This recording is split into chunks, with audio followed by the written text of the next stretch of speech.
Hi friends, ശ്യാമളാസ് കിച്ചണിലേക്ക് എല്ലാവർക്കും സ്വാഗതം. ഇന്ന് ഞാൻ എന്ത് പറയാനാണ് വന്നിരിക്കുന്നത് വെച്ചാൽ, നമുക്ക് 2 ചക്ക കിട്ടിയിട്ടോ. ഇടിച്ചക്കയാണ്. ഞങ്ങളുടെ തൊട്ട വീട്ടിൽ ഗോപിയേട്ടൻ കൊണ്ട് തന്നതാണ്. അപ്പോൾ കിട്ടിയപ്പോൾ ഞാൻ ഇതെല്ലാം കൂടെ ഒരുമിച്ച് വെക്കാൻ പറ്റില്ലല്ലോ, കുറേശ്ശെയല്ലേ വെക്കാൻ പറ്റുള്ളൂ. അപ്പോൾ ഈ നല്ലോണം ചക്ക കിട്ടുന്ന സമയത്ത് നമുക്ക് ഇതിനെങ്ങനെ സൂക്ഷിച്ച് വെക്കാമെന്ന് പറയാനാണ് ഞാൻ വന്നിരിക്കുന്നത് കേട്ടോ. അപ്പോൾ ഇതാ ചക്കയുടെ തൊലിയൊക്കെ കളഞ്ഞ് ഞാൻ വൃത്തിയാക്കി തൊലിയൊക്കെ എടുത്തിട്ട് ഇങ്ങനെ കഷ്ണങ്ങളാക്കിയിട്ട് വെള്ളത്തിലിട്ട് വെച്ചിട്ടുണ്ട്. ഈ വെള്ളത്തിൽ ലേശം മഞ്ഞൾപ്പൊടിയും ഒരു ലേശം ഉപ്പും കൂടെ ഇട്ടിട്ട് അങ്ങോട്ട് വയ്ക്കുക. ഒരു 5 മിനിറ്റ് വയ്ക്കുക കേട്ടോ. അപ്പോൾ ഞാനിപ്പോൾ അതാ ലേശം വെള്ളത്തിലിട്ട് വെച്ചതാണ്. ഇതാട്ടോ 1/4 ടീസ്പൂൺ മഞ്ഞൾപ്പൊടി ഇട്ട് വെച്ചിട്ടുണ്ട്. അപ്പോൾ 5 മിനിറ്റ് ഇങ്ങനെ നമ്മൾ വെക്കുക കേട്ടോ. വെച്ച ശേഷം വേവിച്ചെടുക്കാം. കേട്ടോ, അടുപ്പ് കത്തിച്ചിട്ട് ഒരു ഇഡ്ഡലി പാത്രത്തിൽ കുറച്ച് വെള്ളം വെച്ചിട്ടുണ്ട്. അത് നന്നായിട്ട് ചൂടാവട്ടെ. കേട്ടോ, വെള്ളമൊക്കെ ചൂടായിട്ടുണ്ട്. ഇനി ഞാൻ ഈ ചക്കയൊക്കെ ഇഡ്ഡലി പാത്രത്തിൽ ഇങ്ങനെ ചെറിയ ചെറിയ കഷ്ണാക്കിയിട്ടുണ്ട്. കേട്ടോ, അങ്ങനെ വെച്ച് കൊടുക്കാം കേട്ടോ. എന്നിട്ട് ആവിയിൽ വേവിച്ചെടുക്കണം കേട്ടോ.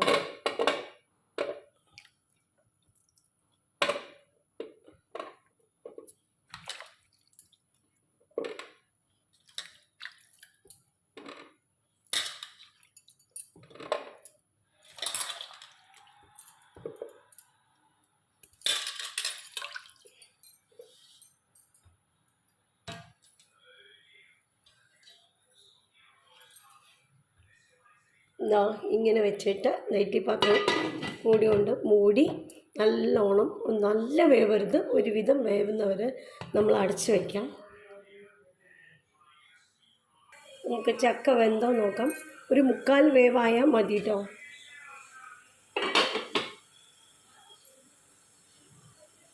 ആയിട്ടുണ്ട് കേട്ടോ, 3/4 വേവ് ആയിട്ടുണ്ട്. അപ്പോൾ നല്ലോണം ഫുള്ള് വേവാൻ പാടില്ല. ഒരു 3/4 വേവായാൽ നമ്മൾ ഓഫ് ചെയ്യാം. അടുപ്പ് ഓഫ് ചെയ്തു. ഇനി ഇതൊന്ന് തണുക്കട്ടെ കേട്ടോ. ഞാൻ വേറൊരു പാത്രത്തിലേക്ക് മാറ്റിയിട്ട് ഇതാട്ടോ, എല്ലാം ഒരു പാത്രത്തിലേക്ക് ഇങ്ങനെ എടുത്ത് മാറ്റാം.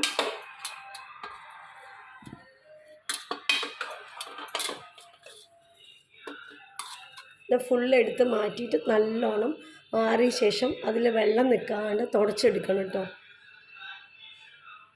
ഇത് ഞാനെല്ലാം എടുത്തിട്ടുണ്ട്.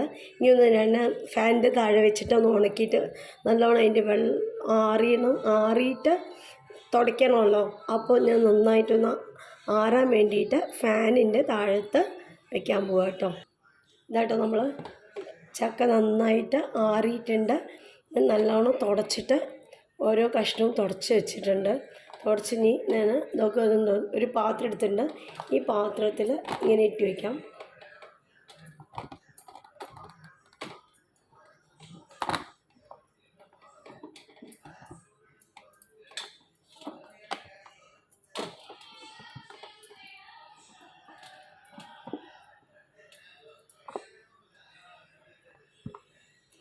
ഇങ്ങനെ കിട്ടുമ്പോഴൊക്കെ നമുക്കിങ്ങനെ ചെയ്യാം കേട്ടോ. വല്ലപ്പോഴും കിട്ടുക വെച്ചാൽ എനിക്കിപ്പോൾ 2 കിട്ടിയപ്പോഴും ഞാൻ ചെയ്ത് വെച്ചാണ്.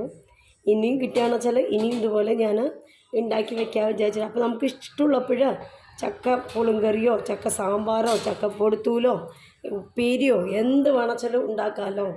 അപ്പോൾ ഇത്രയേ ഉള്ളൂ വേവിച്ചപ്പോൾ. ഇനി ഞാനിത് ഇതിൻ്റെ നല്ല ടൈറ്റായിട്ടുള്ളൊരു അടപ്പിട്ടിട്ട്, ഇതിൻ്റെ തന്നെ അടപ്പാണ്, ടൈറ്റായിട്ട് അടച്ച് വയ്ക്കാം കേട്ടോ. നല്ല ടൈറ്റായിട്ട് അടച്ചിട്ടുണ്ട്. ഇനി ഇത് ഫ്രീസറിൽ തന്നെ വെക്കണം. എന്നാൽ നമുക്ക് ഒരു 6 മാസം ഷുവറായിട്ടും 6-7 മാസം കേടുവരാണ്ടിരിക്കും കേട്ടോ. നമുക്ക് എപ്പോഴാണ് ഇനി 6 മാസം വരയ്ക്ക് ചക്ക കിട്ടിയില്ല വെച്ചാലും നമുക്ക് എപ്പോഴെങ്കിലും ചക്കക്കറി കഴിക്കണമെന്ന് തോന്നിയാൽ ഇതൊന്ന് കുറച്ചെടുത്ത് ചക്ക കൂട്ടാനുണ്ടാക്കാം. അപ്പോൾ അതാണ്, എല്ലാവരും ചെയ്ത് നോക്കുക. നല്ലൊരു ഐഡിയ ആണ്. പിന്നെ എൻ്റെ ചാനൽ ആദ്യമായിട്ടാണ് കാണണമെങ്കിൽ ഒന്ന് സബ്സ്ക്രൈബ് ചെയ്ത് കാണാൻ മറക്കരുതേ. Thank you.